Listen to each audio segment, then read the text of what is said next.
PS Sridevi എന്ന മിടുക്കി Thrissur Arimpur higher secondary സ്കൂളിന് സമ്മാനിച്ചിരിക്കുന്നത് നന്മയുടെ പുതിയ മേൽവിലാസമാണ്. ബ്രിറ്റിൽ ബോൺ ഡിസീസ് എന്ന അപൂർവ രോഗം ബാധിച്ച കൊച്ചുകൂട്ടുകാരി ദിൽഷ ദിലീപിന് ചികിത്സയ്ക്കായി ശ്രീദേവിയും കൂട്ടുകാരും ചേർന്ന് മാതൃഭൂമി വിദ്യ VKC ജൂനിയർ നന്മ പദ്ധതിയിലൂടെ സമ്മാനിച്ചത് 40,000-ഓളം രൂപയാണ്.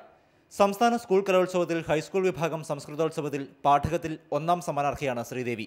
സമ്മാനത്തുകയടക്കം ശ്രീദേവി ദിൽഷയ്ക്ക് കൈമാറി. എല്ല് പൊട്ടുന്ന രോഗം മൂലം ദേഹമാകെ 33 തവണ പ്ലാസ്റ്റർ ഇടേണ്ടി വന്ന ദിൽഷയ്ക്ക് ഈ തുക വലിയ ആശ്വാസമാണ് നൽകിയത്. നന്മയുടെ വഴികാട്ടിയായ ശ്രീദേവിയെ സ്കൂൾ അസംബ്ലിയിൽ ആദരിച്ചു.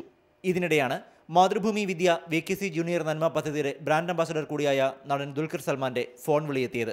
ഇത് ദുൽഖർ സൽമാനാണ്. ശ്രീദേവി എന്ത് ചെയ്യാൻ നല്ല കാര്യം ഞാൻ മാതൃഭൂമി പത്രത്തിൽ വായിച്ചു. കൺഗ്രാറ്റുലേഷൻസ് ആദ്യമേ യൂത്ത് ഫെസ്റ്റിവൽ പ്രൈസ് കിട്ടിയതിന്. ശ്രീദേവി നല്ല മനസ്സൊന്ന് അഭിനന്ദിക്കാനാണ് ഞാൻ വിളിച്ചത്. അവിടുത്തെ എല്ലാ കുട്ടികൾക്കും ഇനി ഉള്ള ബാക്കിയുള്ള സ്കൂളുകൾക്കും ശ്രീദേവി ഒരു മാതൃകയാവട്ടെ. Okay, all the best. അങ്ങനെ മാതൃഭൂമി വിദ്യ VKC ജൂനിയർ നന്മ പദ്ധതിയിലൂടെ കേരളം കാരുണ്യത്തിന്റെയും സ്നേഹത്തിന്റെയും നന്മയുടെയും പുതിയ സംസ്കാരം കൂടി പ്രചരിപ്പിക്കുകയാണ്. നിരവധി സ്കൂളുകളിലെ ആയിരക്കണക്കിന് വിദ്യാർത്ഥികളും അധ്യാപകരുമാണ് നന്മയുടെ വഴിയിലെ പുതുവെളിച്ചങ്ങൾ. മാതൃഭൂമി ന്യൂസ്, കൊച്ചി.